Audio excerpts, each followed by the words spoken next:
What's up, good morning sa ating lahat mga kapwa akong kasari. Ako'y nabubulol talaga, so pasensya na, ako'y nahihiyang umarap sa inyo ha. So, kumusta inyong araw ngayon mga kasari? Kumusta inyong mga sari-sari store? Kumusta ang weather dyan sa inyo? So, dahil dito sa amin, malapit nang uulan. Oh, hahay! So, kumusta sa ating lahat, no? Lalong-lalo na sa ating mga viewers, sa ating mga silent viewers, sa ating mga subscribers, sa ating mga non-subscribers.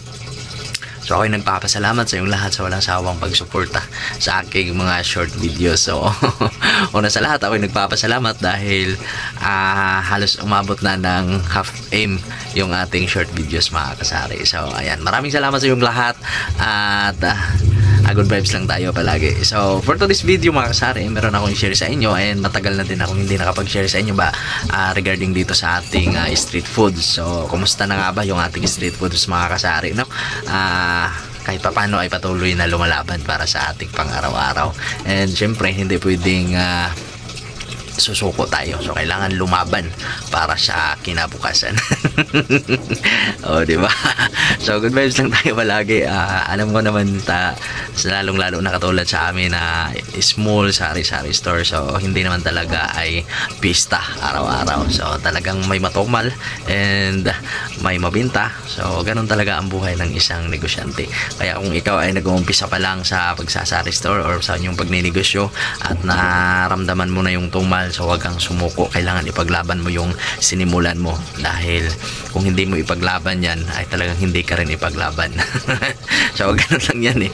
Kailangan ipaglaban mo yan dahil tutulungan ka din na makaangat sa iyong buhay. So ganun lang. Kahit hindi naman masasabi nating napakasarap ng buhay, ay yung gusto ko lang naman ay makakain tayo ng 6 na beses sa isang araw.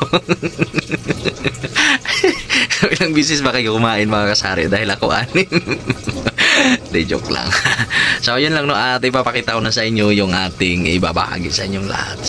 Pansit mga kasari, welcome back to my channel. Once again, John with Mix TV, ang tindirong vlogger-vlogera namin sana ay nagta-travel. Ayan. So, travel here inside the Cebu. So, ito na nga mga kasari yung ating napamili ngayon para sa ating street foods, kumbaga. So, ito yung ating mga napamili. Ayan, kung napapansin nyo. So, dinagdagan ko na lang yung natira namin dito sa ref. Dyan. So, meron pang natira dyan. Nakalagay kasi dyan puro mga frozen foods at saka Red Horse. So, dyan namin nilalagay yung mga soft drinks at saka iba pa ay doon sa isang ref. So ito na yung mga kasari, bali ito lahat ay nagkakahalaga ng 1,000 mahigit. So yung iba mga kasari ay nandoon na sa labas, no, at na-i-display na ng aking asawa. So katulad dito sa ating luncheon mate, yan. So nabawasan na dahil na-i-display na. At meron tayo dito ayan, classic na jumbo hotdog. Ayan, so meron tayong longganisa at saka ham patties mga kasari.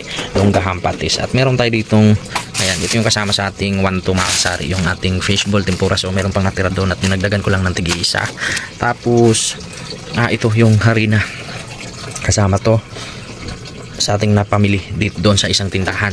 So, nandun na yung iba sa labas na na-display na. At ito, ang kasama dito na bayaran ko is 100 mahigit. So, ito lang at saka siomai plate at saka asin. So, ito pala yung asin natin, 3 kilo. Yan. So, iriripa ko pa yan by 1/4 at ibibita natin ng 6 pesos mga kasari. Tapos, ito nga pala, bumili ako ng lato-lato. So, dito sa amin tawag dito lato-lato at saka seaweed. Yan. Tapos, dito naman sa amin, sa may kanto, sa maliit na merkado or palengke. So ito na naman yung aking napamili. Yan, para sa ating togi.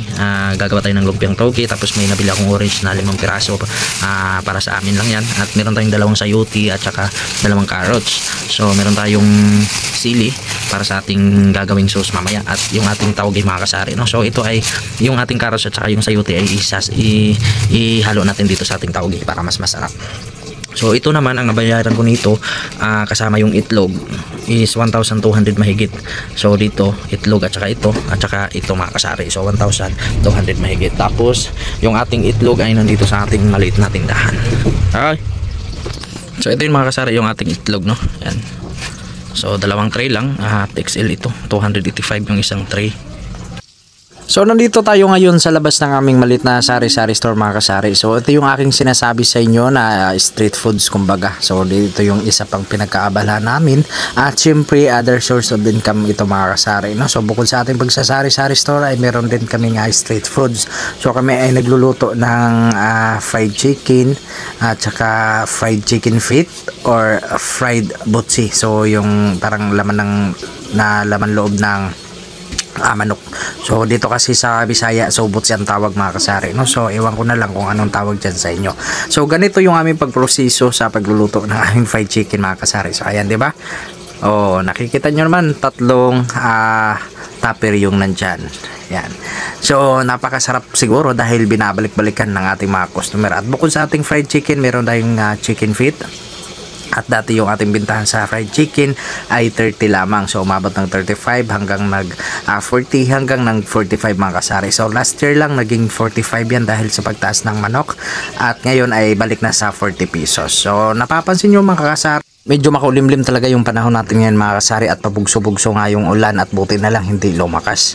So ayan, at bukod sa ating pagluluto ng fried chicken, meron tayong bula-bula, ham, longganisa, ham patties at saka mga hotdogs mga kasari. So meron tayong siomay at yan na lang yung natira sa ating siomay mga kasari. At hindi available yung ating nguyo ngayon dahil walang production. Ewan ko ba't di sila nakagawa.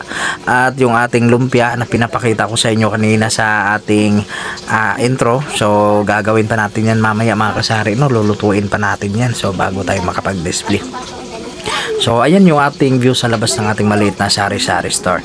At dito kami nagluluto sa labas mga kasari. Ayan, so daanan talaga yan ng mga tao papasok at palabas. So shout out sa aking asawa na talagang napakasarap magluto, kaya siguro binabalik-balikan ng ating mga customer yung aming paninda. So ayan, maraming salamat sa inyong lahat at nagpapakyut pa yung aking asawa. At idagdag ko na rin mga kasari yung ating delivery na tinapay sa araw na ito. So today is Wednesday mga kasari, no? Ayan, so may delivery tayo ng tinapay every Wednesday. At ayan yung aking, at yan yung na-order na aking asawa mga kasari. So ayan, napapansin nyo. So yung matabang na tinapay ay talagang mabenta yan dito kasi lalo na pag umaga. So 5 klase lang yung kanyang kinuha. So ang bintahan natin sa ating mga tinapay mga kasari ay 5 piso. So bawat isa. So ayan, nakasabit na. So dyan lang namin na nilalagay mga kasari. So yun lang, maraming salamat sa inyong lahat. At sana huwag mo kalimutan mag-like, mag-comment and mag-subscribe sa aking channel kung ikaw ay bago dito nanonood. So yun lang, happy sailing sa ating lahat mga kapwa kong kasari and may God bless us all. Bye bye until my next vlog.